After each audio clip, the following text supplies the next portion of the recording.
The teasers dropped. Yeah. The fandom just went completely silent. And then in an instant, the entire K-pop world was turned upside down. Oh, absolutely. It was chaos. Right. So picture this. You are, just scrolling through your Instagram feed on a totally normal Tuesday. Just minding your own business. Exactly. You're expecting to see your bias's latest comeback concept photos or maybe a random dance challenge in some agency hallway. Yeah, the usual stuff. But instead, this video autoplays, and it is not a Ricky Idol. Right. It's not a seasoned Hallyu star. It is a legendary global pop queen. Like music royalty. Right. And she looks shyly right into the camera, flashes this universally recognizable, adorable smile, and says in perfectly enunciated, clear Korean, "Hello, I am Shakira." I mean, the collective gasp that echoed across the internet in that exact second was just deafening. It really was. You could practically hear the servers at Meta groaning under the weight of, millions of stands simultaneously hitting the share button to their group chat. Oh, for sure. People were like, is this AI? Is this a dub? But it wasn't. It was reality glitching in, the best way possible. Well, welcome to Starscape K-Report. Join Eric and Minji as they ride the Hallyu wave, uncovering the biggest K-pop comebacks, shocking industry controversies, and major K-drama updates. From internet-breaking rumors to historic chart milestones, we dive deep into the world of Korean entertainment. So grab your light sticks, because today's deep dive is taking you from the bustling, neon-lit stalls of a Korean fruit market all the way to the 50-yard line of the biggest sporting event on the planet. Yeah, we are unpacking a massive cultural collision today. We're going to look at the mechanics behind that viral video of Shakira speaking Korean and her internet-shattering collaboration with BTS at the 2026 World Cup. Yes. Plus the fascinating, basically K-drama-worthy backstory of her choreographer, Kany. It's such a wild story. It really is. And we're going to tie all of this to a 2025 academic study that asks a very uncomfortable question. Wow. When the unstoppable expansion of the Hallyu wave crashes into global pop, is it cultural appreciation? Or is it just the newest shiny aesthetic? Which is such an important question, because South Korea is genuinely still recovering from the shock of this. Yeah? When that Instagram reel dropped, it functioned as a complete cultural reset. I mean, you have Shakira practicing her Korean, looking undeniably charming. And in the background, off camera, you can hear her choreographer cheering her on. Just totally hyping her up. Yeah, hyping her up in Korean. It was this remarkably warm, intimate, behind-the-scenes moment that felt completely uncalculated. Well, and the data reflects that shock, too, because according to reporting from USN and SBS News, this video didn't just trend. Right. It commanded the entire domestic news cycle. Korean online communities like the Kwo and Instiz were just completely paralyzed by it. Oh, completely. And if you read the actual comment sections on YouTube and Instagram, you see two very distinct reactions happening at once. Oh, really? What kind of reactions? So first, the domestic Korean netizens, the Knetz, were totally mesmerized by her visuals. Ah, of course. Yeah, and it's fascinating to see them apply standard idol industry terminology, to a global veteran like Shakira. That is interesting. But then the second reaction was this massive, overwhelming wave of nostalgia. People were instantly transported back to the 2010 World Cup. Oh, wow. Waka Waka. Exactly. They were quoting the lyrics to Waka Waka, typing Zami Namina in the comments, and just reminiscing about the sheer global unity that song brought back in the day. Right, because it wasn't just like a novelty of a celebrity speaking a language. No, not at all. It was a childhood global icon suddenly signaling that she is part of their specific cultural world. Exactly. Which is a huge deal because K-pop and Latin pop have been circling each other for years, honestly. Oh, definitely. We've seen groups like Super Junior releasing Lo Siento with Leslie Grace, or Card leaning heavily into those reggaeton beats. Right, but this felt different. Yeah, totally different. This wasn't a K-pop group adopting Latin sounds. This was a titan of Latin and global pop adopting K-pop's native language. Which is massive. It is. And we have to put this into chart context because Shakira is achieving a massive milestone right now. She is currently holding a triple crown. A triple crown. That's huge. Yeah, she broke all-time Spotify streaming records in the U.S. on the final day of tracking and simultaneously swept the Billboard Global, excluding the U.S. chart, and the YouTube Global charts. I mean, that is a legitimate, certified global all-kill. It really is. She's just bypassing the traditional US-centric pop machine entirely to dominate worldwide. A global all-kill. Right. And because of this viral Korean greeting, Korean fans are just flooding her feeds. Oh, I bet. Yeah, they're demanding she bring her record-breaking Las Mujeres Llano Lloran world tour to Seoul. As they should. Right. They are looking at her North American dates like Brooklyn, Atlantic City, and they are basically saying, you spoke our language, now you have to come to the Gochuk Sky Dome. Honestly, considering the history-making crossover we are about to discuss, a Seoul concert feels mandatory at this point. It really does. But she didn't just, log on to Duolingo and decide to learn Korean for a tour stop. Right. And honestly, that's not even the wildest part of this World Cup connection. Oh, not even close. Later in this deep dive, we're going to uncover the historic stadium moment that literally broke the internet. But first, we really have to talk about the mastermind behind the camera. The woman cheering in the background. Exactly. We need to talk about Kany Diabaté Ahn. Yes, because her story is the key to this entire phenomenon. Right. Shakira speaking Korean is a direct result of Kany. So let's look at her background, because it is extensive and essential to understanding what's happening here. Okay, lay it on me. So Kany is a French-Senegalese dancer. She was born in Paris in 1986. Okay. And she moved to Los Angeles in 2015. Her resume is insane. It includes dancing for Michael Jackson, Pharrell Williams, and Ariana Grande. Just absolute legends. Yeah.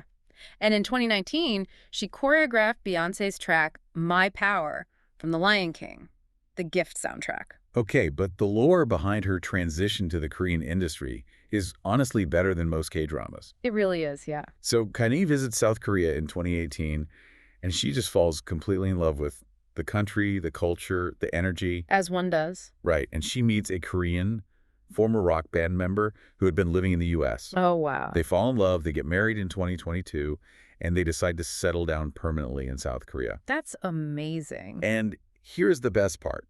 Her husband leaves his rock star life behind and is now a fruit wholesaler at Garak Market in Seoul. Wait, literally at Garak Market? Literally, the wholesale market. The juxtaposition there is just incredible. I mean, you have a woman who choreographs for Beyoncé, married to a Garak Market fruit wholesaler. I know, it's so good. But she didn't just move to Seoul to retire, obviously. She signed with BPM Entertainment in early 2024 as a performance director. Right. And she essentially became a K-pop legend in her own right.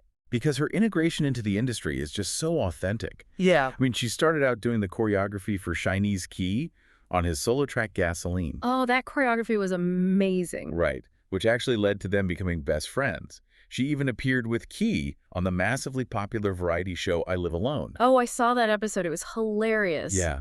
And from there, she choreographed Jisoo's Earthquake, Viviz's Maniac, and worked with Bad Villain. She even became a dance master on Mnet's survival show Boys the Second Planet in 2025 for the Planet K division. That is quite the resume. So she isn't just like some expat working remotely. She is deeply embedded in the day-to-day grind of the K-pop machine. And doing that requires a massive blending of styles. I mean, Kany's roots are in Afro-diasporic dance. Right. We're talking about polycentric movement, where different parts of the body move to different rhythms simultaneously. It's grounded, it's isolated. Very different from standard idol choreography. Exactly, because K-pop choreography is traditionally hyper-synchronized, sharp, and designed for very specific camera blocking. So true. So Kany had to literally figure out how to take the loose, grounded isolations of her Senegalese background and marry them to the hyper-precise, camera-ready blocking of K-pop. Which is exactly why she was chosen for the 2026 FIFA World Cup. Right. Kany was selected as the chief choreographer for the official World Cup anthem, Dai Dai. Which brings us back to that viral video. Yeah. Picture the cinematic intensity of this rehearsal space. You have dozens of top-tier global dancers from all over the world, and standing at the front of the room commanding the space is Kany. And she is wearing the iconic Red Devils uniform of the South Korean national football team. Iconic. She is directing Shakira, teaching her these complex Afro-pelvic dance moves. And in between 8 counts, she is literally teaching Shakira how to pronounce Korean phrases. That specific rehearsal space is where that viral Instagram reel was born. Wow. It's like this physical manifestation of all these cultures just weaving together in real time. It's so cool. And hey, if you love uncovering the hidden history behind your favorites, hit that subscribe button to Starscope K Report so you never miss an update. Seriously, do it. Because we are constantly digging into the mechanics of how these massive pop culture moments are built. And you'll want to be subscribed because Kany's choreography was just the foundation. Right. What actually happened on the stage during the broadcast sent the global fandom into an absolute meltdown. Oh, completely. So let's set the scene. July 20th, 2026. MetLife Stadium in New Jersey. Oh my The God. first ever World Cup final halftime show in history. And look, if you're listening to this and picturing a standard stadium halftime show with some backup dancers and maybe some pyrotechnics, you really need to recalibrate. Totally. Imagine the absolute razor-sharp precision of a BTS dance practice video, but scaled up to an 80,000-seat stadium broadcast to billions. I literally still get chills thinking about the broadcast transition. Yeah, because the stadium goes entirely dark, the crowd noise is just deafening. You couldn't even hear yourself think. Right. Suddenly, the lights snap on and BTS takes the stage. They set the entire venue on fire with a massive, high-octane performance of their mega hit Dynamite. The energy was just peaking. The stadium is literally shaking. Mm.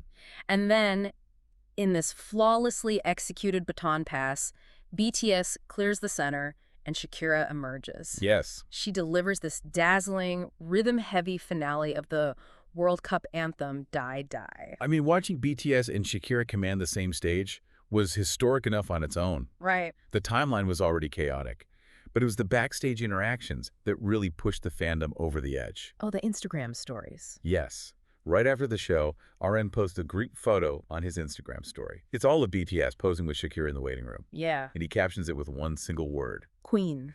Coming from the leader of the biggest group on the planet, that is a massive stamp of approval. It is, and Shakira immediately reciprocates. She posts a photo on her own grid, arm in arm with all 7 BTS members, and captions it BTS with a little heart. So cute. It was the ultimate display of global K-friendship. Netizens completely lost their minds over it. I can imagine. They weren't just leaving heart emojis, they were actively demanding a live joint stage. The consensus basically became, if Shakira brings her tour to Seoul, you can't just invite BTS to sit in the VIP section. We need a live collaboration of this exact halftime show. Wait, let's pause and look at the mechanics of this for a second, because this is where the narrative actually gets a little complicated. Okay, yeah. We have a Colombian global pop icon singing a World Cup anthem, Right. and it's choreographed by a French-Senegalese dance master who lives in Seoul and directs K-pop groups, all while wearing a Korean Red Devils shirt. And they are sharing a stage with BTS. Uh-huh. To play devil's advocate here, doesn't this start to look exactly like the cultural commodification that critics always warn about? Ooh, that's a good point. Like, isn't it just taking the engine of a global pop anthem and replacing the chassis with K-pop aesthetics and Afro-diasporic rhythms just to maximize demographic reach? Yeah, I see what you're saying. Does it risk turning culture into just a trendy prop for a stadium tour? Honestly, it's incredibly easy to see it that way on the surface. And the timeline was debating that exact point the morning after the performance. I remember seeing those threads, yeah. People were asking, when does blending cultures cross the line from appreciation into extraction? Right. And according to a 2025 study published in the Asian Journal of Media and Culture by Marzal and Kafri, we really have to look closely at the power dynamics involved here. Okay, what do they say? So, the researchers argue that globalization has a dark side. Specifically, when dominant groups strip marginalized cultures of their history just to use as a pop culture aesthetic, Right. they define this as cultural appropriation. The paper argues that when you reduce something like traditional dance or clothing to a mere commercial trend, it strips those elements of their original meaning and power. Yeah, which leads to alienation for the people who actually created that culture. Exactly. Which is why Marzal and Kafri's framework is so vital to understanding what happened at MetLife. Right. Because the paper introduces a sociological concept called glocalization. It's a term originally coined by researchers Afkagard and Eckhart. Right. Glocalization. So think of glocalization not as a giant melting pot where everything just boils down and loses its unique flavor.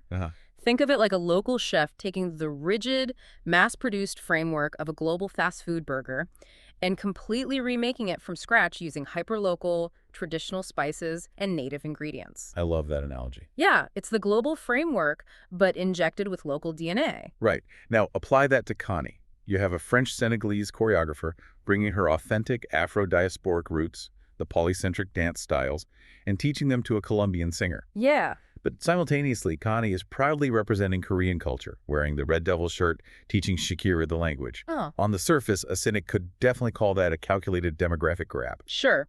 But the Marzal study points to a key differentiator here, which is cultural humility. Yes, exactly. The academic paper argues strongly for culturally responsive education and cultural humility as the actual antidote to appropriation. And Kany is the literal embodiment of this. She really is. She didn't just parachute into Seoul for a 2-week music video shoot, grab some cool streetwear visuals, and fly back to LA. Right, like so many do. Exactly. She moved there, she married into a Korean family, she immersed herself in the language, she built genuine long-term relationships with artists like Key. Right.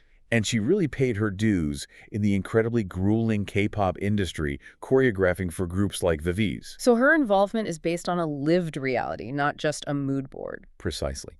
And at the same time, she maintains a deep, uncompromised respect for her own Afro-Senegalese roots. Yeah. She brings that specific lifelong expertise to Shakira's performance. The researchers warn against reducing culture to a commercial artifact devoid of context.